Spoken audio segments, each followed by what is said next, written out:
C'est bizarre, les amis, c'est bizarre. Les pays africains ont eu l'indépendance 60 ans, 40 ans avant l'Ukraine. Mais les Européens, les Américains veulent nous faire savoir que l'Ukraine est tellement plus important que l'Afrique. Donc pour l'Afrique, on peut la malmener, on peut la torturer parce qu'elle n'est pas digne de respect. Vous mentez. Vous mentez. Et ce sont nos dirigeants qui ont donné cette impression parce qu'ils étaient là juste pour la corruption, juste pour le pouvoir pour rien. L'enrichissement illicite, c'était leur leitmotiv. L'éternisation au pouvoir a poussé ces gens à penser que l'Afrique les appartenait. Donc, ils pouvaient organiser des réunions pour l'Afrique, des cellules d'Afrique au Quai d'Orsay, à l'Élysée, les cellules d'Afrique à Washington. Mais bon sang, pourquoi il n'y a pas de cellules d'Afrique de l'Asie ou du Moyen-Orient? Parce que ces gens-là sont respectés, ils sont dignes. Parce que la jeunesse s'est mobilisée, parce qu'ils ont les leaders, ils n'ont pas de dirigeants. Mais chez nous, on a des dirigeants aveuglés par le pouvoir stupide. Chers amis, je suis très en colère parce que les seuls à qui nous servent des dirigeants aujourd'hui, qui devraient être les leaders, nous font honte. They are a disgrace to Africa. I don't know. We are taking the bulls by the horn now. African youths are taking the bull by the horn. You need to follow us. You, these corrupt leaders, corrupt rulers in Africa, we want you to become leaders. We don't have anything against you. If you change, better for all of us, because we want the development of Africa. We know not everybody can be president or whatsoever, but what we know is that those who have the opportunity to rule should transform it to leadership, because ruler is totally different, giving others and condoning with evil things. We need leaders in Africa because the Pan-African spirit is still there in our DNA. We need total liberation, the liberty of Africa. We don't need people who are telling us what to do in our own continent, in our own country. People who are dictating our foreign policies, dictating our internal policy from Washington, from Brussels, from Paris. It is not acceptable. No single African should accept that. Every African youth in Ghana, in Nigeria, in Tanzania, in Botswana, in South Africa, in Zimbabwe, Madagascar, en Algérie, en Tunis, au Maroc, au Burkina Faso, en Côte d'Ivoire, in Liberia, we should stand up and say no to this. Les Comoriens, toute la jeunesse comorienne, la jeunesse sénégalaise, la jeunesse camerounaise, la jeunesse de l'Afrique centrale, la jeunesse centrafricaine, que j'applaudis en passant, c'est de ça qu'il est question, chers amis, chers peuples africains. Donc la France concocte un plan pour bombarder le palais présidentiel nigérien. Seigneur, Seigneur. C'est-à-dire qu'ils ont pris goût. Vous savez, qui était réuni à Abuja, Alassane Draman Ouattara, avec ces autres personnes mal élues ou des gens qui sont devenus les agents commerciaux du blé ukrainien, comme Macky Sall, Mbalo et les autres. Chers amis, chers peuples africains, ces gens sont réunis là-bas et certains corrompus qui se sont cachés maintenant, qui se cachent dans les ambassades, essaient de donner les autorisations pour bombarder le palais présidentiel du Niger. Non, personne ne peut accepter cela. C'est inacceptable. Pour faire quoi? Pour extirper Bazoum, le protéger et le ramener au pouvoir. Comme c'est un porte-parole de l'impérialiste dans le Sahel. Donc, c'est plus important pour les impérialistes de l'installer là-bas parce qu'il va protéger leur hégémonie et protéger leur beefsteak. Non, le Niger, ce n'est pas un beefsteak français. Le Niger, c'est un beefsteak nigérien et africain. Ça appartient aux peuples africains, aux peuples nigériens. C'est de ça qu'il est question. En Côte d'Ivoire, Alassane Draman Ouattara a été aidé par le Burkina Faso et la France pour créer une rébellion dans son pays. La Côte d'Ivoire, c'est son pays vraiment. Bon, nous sommes tous africains, laissons l'autre débat. Et il était le parrain de cette rébellion. Et on a mis qui? Le jeune Guillaume Soro. Et il était devenu leader, Ouattara a tiré les ficelles. Makoussi 1, Makoussi 2, l'humiliation du gouvernement de Gbagbo, ivoirien. Et après, on a vu que quand l'armée ivoirienne a détruit les bases de la rébellion soutenue par la France, à l'époque, Jacques Chirac était président, qu'est-ce qui s'est passé, les amis? La France est venue détruire la flotte aérienne ivoirienne. C'est de ça qu'il est question. Chercher même à renverser Gbagbo Et Blé Goudé et la jeunesse ivoirienne s'est levée comme un seul homme pour bloquer nuitamment cette coup d'État. Et quelques années après, qu'est-ce qui s'est passé? Gbagbo donc a accepté d'organiser les élections.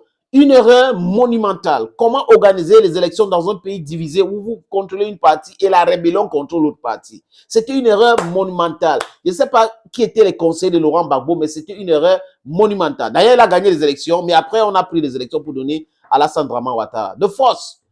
Et là, on a utilisé les forces onisiennes qui étaient présentes en Côte d'Ivoire. Bon sang. C'est pour cette raison que je parle de l'ONU et j'aime la chair de poule parce que je veux qu'on dissout cette machin-là. Si on ne peut pas faire la réforme des Nations Unies, il faut balayer cette histoire comme on est en train de balayer les études de Bretton Woods. Et la CEDEAO n'a rien fait. La CEDEAO a même soutenu la rébellion d'Alassane Dramane Ouattara. Goodluck Ebele Jonathan était président au Nigeria à l'époque. Et Sarkozy l'a appelé. Et il a commencé à tirer sur Laurent Gbagbo. Les militaires français sont partis au palais présidentiel. Ils ont bombardé le palais présidentiel ivoirien. Ils ont arrêté. Ils ont même tué le ministre de l'Intérieur. Et ils ont pris Laurent Gbagbo, sa femme, ses enfants et certains ministres, aller au QG à l'Côte d'Ivoire, donner à Alassane Dramane Ouattara, le rebelle, qui avait créé une chaîne de télévision dans cet hôtel, financée par les Français, parce qu'ils voulaient faire le contrepoids de la chaîne ivoirienne. La chaîne est passée où? C'est du n'importe quoi. Et tout cela, on n'a pas oublié. La jeunesse ivoirienne n'a pas oublié. La jeunesse africaine n'a pas oublié, les amis. Avec Gaddafi, avec Laurent Gbagbo, ils pensent qu'ils vont continuer à faire cela et on va rester comme ça, de croiser le bras pour les observer en disant, oh, les gens sont en train de faire. Non, non, non, ce n'est plus possible. La jeunesse actuelle est beaucoup plus dans l'action. Et c'est cette action qui les effraie. Cette action est plus puissante que hier. Et nous avons compris le message. Que la libération de l'Afrique passe par sa jeunesse. Et la libération de l'Afrique passe par les Africains. Ce n'est pas quelqu'un d'autre. Il n'y a pas de solution miracle. C'est l'éveil de conscience. C'est l'action sur le terrain qui va faire en sorte que nous allons nous libérer de ces gens-là. Donc, ici, les accords pour bombarder les autorisations, pour bombarder le palais présidentiel, c'est comme si on venait bombarder l'Élysée. Au nom de quoi la France peut prendre sur elle de chercher à bombarder le palais présidentiel d'un pays souverain? Non, non, non. Ces genres de partenariats ou de partenaires, on doit les balayer. On ne peut pas, c'est-à-dire que l'Afrique ne peut pas continuer à travailler avec des gens comme ça. Après, ils vont parler des sentiments anti-français, anti-français. Oh non, c'est la politique que vous menez en Afrique qui pousse les Africains à être très énervés contre vous. C'est la vérité. Le Niger, c'est le 7e producteur d'uranium dans le monde. Le Niger a l'or, le Niger a le pétrole. Mais le Niger, paradoxalement, c'est le pays le plus pauvre dans le monde. Il n'y a pas une centrale nucléaire au Niger. 17% de la population a la lumière. Le reste du pays est dans le noir depuis plus de 50 ans. Rien ne change. L'uranium au Niger est bradé. Areva achète ça à 27 000 francs CFA. 50% de cet uranium, l'argent de cet uranium est versé à l'État nigérien. Et on parle d'aide. Et 50% reste dans la Banque de France. Bon sang.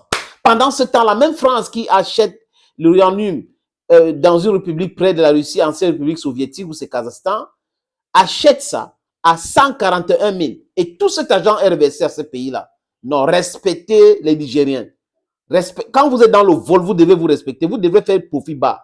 Vous ne pouvez pas être des braqueurs et vous êtes en train de vous montrer, vous taper la poitrine. Vous croyez que l'adage qui disait que 99 jours pour le bandit, un seul jour pour le grand patron, c'était quoi? C'est vous qui avez créé ça, c'est vous qui nous avez enseigné ça, non? Je crois qu'il est temps pour réécrire, pour refaire le système éducatif africain. Je le dis depuis plus de 30 ans aujourd'hui, que le système éducatif actuel est truffé de faux, du banditisme, des manipulations. Même la culture africaine, on doit restaurer ça dans nos écoles. Ce n'est pas fini. La monnaie, on doit avoir notre monnaie, les amis. On doit avoir les centres de discussion, les chaînes panafricaines basées en Afrique pour communiquer pour l'Afrique. Pourquoi l'Afrique n'a pas une agence de communication, bon sang? Au nom de quoi l'Union africaine est financée par les Européens? Et vous acceptez cela. Qu'on fait quoi avec notre argent? Et la CEDEAO téléguidée par la France et l'Union européenne.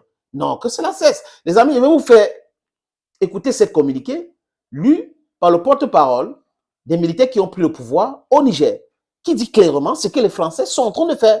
C'est incroyable. Communiqué numéro 14. Dans sa ligne de conduite allant dans le sens de la recherche des voies et moyens, s'appelle le colonel-major Amadou Adram. au Niger, la France, avec la complicité de certains Nigériens, a tenu une réunion à l'état-major de la garde nationale du Niger pour obtenir des autorisations politiques et militaires nécessaires. C'est ainsi que le sieur Hassoumi Massaoudou, agissant en tant que Premier ministre, signe le document que voici la teneur. Je sous-signé Hassoumi Massaoudou, ministre des Affaires étrangères et de la coopération, Premier ministre par intérim, autorise le partenaire français à effectuer des frappes au sein du palais présidentiel afin de libérer le président de la République du Niger, Mohamed Bazoum, pris en otage. En foi de quoi la présente demande est délivrée pour servir et valoir ce qui est de droit. Signé Premier ministre par intérim. Et aussi le colonel-major Guiré, commandant de la garde nationale du Niger, signe au nom du chef d'état-major des armées le document que voici la teneur.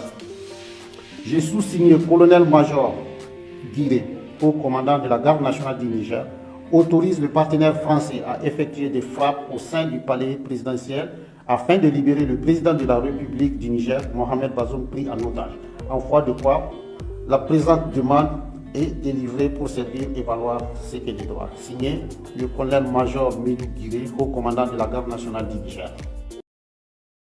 Les amis, quelques égarés, des braqueurs de la ressource nigérienne avec ces impérialistes-là, cachés dans certaines ambassades, dont les autorisations pour bombarder leur propre pays.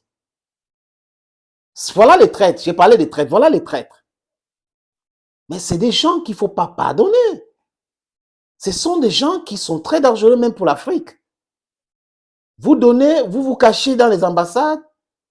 Si vous n'avez rien à vous rapprocher, pourquoi est-ce que vous vous cachez? Pourquoi? Le chef d'état-major de l'armée nigérienne a dit qu'ils sont d'accord, l'armée est d'accord avec cette transition militaire au pouvoir, et un égaré soi-disant colonel qui se cache quelque part, dont l'ordre, dont la parole de chef d'état-major de l'armée du Niger n'est pas important, mais on veut prendre ces brigands, ces voyous de colonels au sérieux. Aïe, aïe, aïe. Donc ils ont fait ça en Libye, bombardé le palais présidentiel, ça les a plu. Ils ont bombardé le palais présidentiel en Côte d'Ivoire, ça les a plu. Et ils veulent maintenant continuer la même chose au Niger. Vous vous trompez. Vous vous trompez. Comme avait dit l'autre, essayez, vous verrez que ça a changé en Afrique. Thank you, dear friends, for watching. Stay blessed. Bye-bye.